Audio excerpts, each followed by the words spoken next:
Hi everyone, my name is Tamit Saleh, and this week I want to talk about a very important issue. This has been going on for years now, and I feel like lately it's really been increasing for some reason, and that is racism in football. Now, racism is not acceptable in any form, whether it be, face to face or online, on Facebook, Twitter, all of this. It's completely unacceptable, and it is something for me in 2019. It beggars belief how it is still going on and more isn't done about it. And it seems like football is, out of all sports, it's the biggest culprit.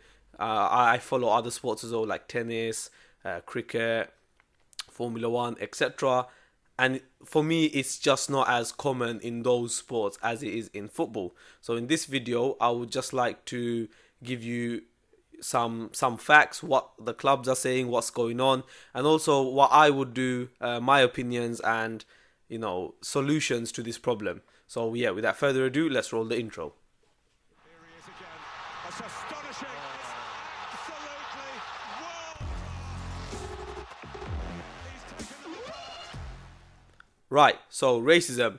It seems to be that whenever a black player, misses a penalty or something like that, then straight away the color of his skin is mentioned. The idiots are all over Facebook and Twitter. And yeah, even in the stadiums, we've seen even last year with the Raheem Sterling situation, with the Chelsea fans as well. It's just unacceptable.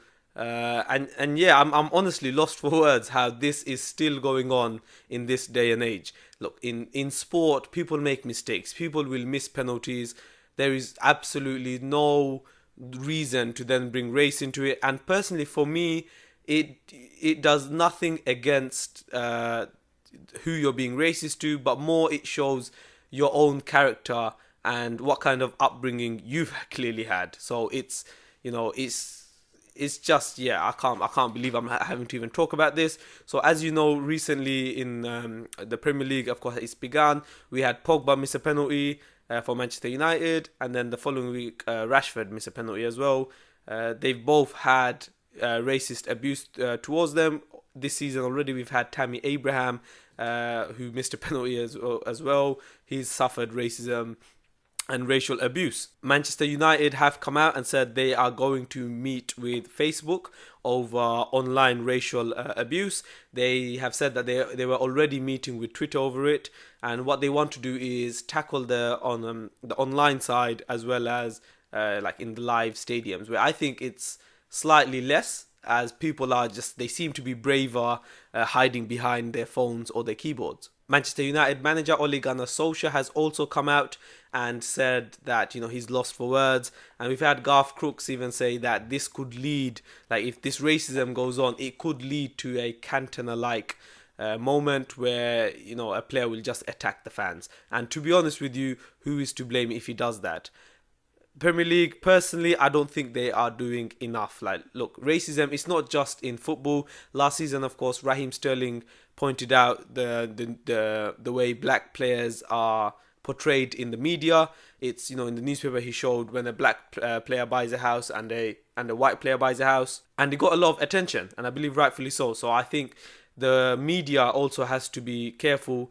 And it's common sense. Just be neutral over the color of a player's skin. So they need to make sure they're not portraying unfairly players based on their skin. The online side, of course, look, it will be harder than the live side. So if there is someone being racist in a stadium, they've got the cameras, they can identify him. And yeah, I feel like the strongest possible sanction needs to happen. So not just a year ban or suspension, lifetime ban. If you can put a fine in there, fine the guy as much as possible. He should never be allowed in a stadium again. With the online side, now look, I believe if you put your mind to it, or if these big, like Twitter or Facebook or even the governments, if they put their mind to it, they can track down anyone. They can use IP addresses, they can use this and that, I'm sure, to track down where these comments are being made. So even if it's like a fake account or anything like that, they need to be, tracked down straight away. One thing I believe Harry Maguire said, But I think this is a very good idea that anyone on social media in any platform, they must use their some sort of ID before they're allowed to join. So for instance, if you're making a Facebook or an Instagram account or a Twitter account, you need to either put your passport number in, like a driving license number in, any identification. So even if the page is, for instance, a business page or like, you know, a meme page or something like that, you need to have identification of the owner. That way, they're, you know, if they're making comments like this, boom, it's easy to track down. I think it would be fair. I think no one would really have any complaints. It's just a simple case of putting your passport number in. So I don't see any reason for people to complain about that. And I just feel it would make the online scene a lot safer as well for the kids as well. Last year we had the Premier League with their #Enough campaign. So, you know, a lot of players just putting the enough for racism. I thought that was pretty good, but, you know, we can't just stop there. The more action needs to be done. I think Phil Neville came out and suggested that the sports and the athletes and that they have a media blackout for about 6 months. Personally, I don't think that will help anyone. That for me, that just gives the win to the racist people. Why should people have to stop using social media, or the players even? Why is the need for a blackout? For me, that's like letting the bully win. So I don't think that's a very good idea. I think right now, Twitter, Facebook, they need to take this matter very urgently because it seems to be growing as well. And yeah, like I've said, put in the ID required thing and you'll catch people a lot easier, I would assume. That would be my opinions on the matter. It is a very serious issue. So yeah, please do leave a comment. Maybe, you know, with some ideas or suggestions on how you would tackle it. And yeah, if you've enjoyed this video, then please do leave a subscribe and a thumbs up. Thank you very much.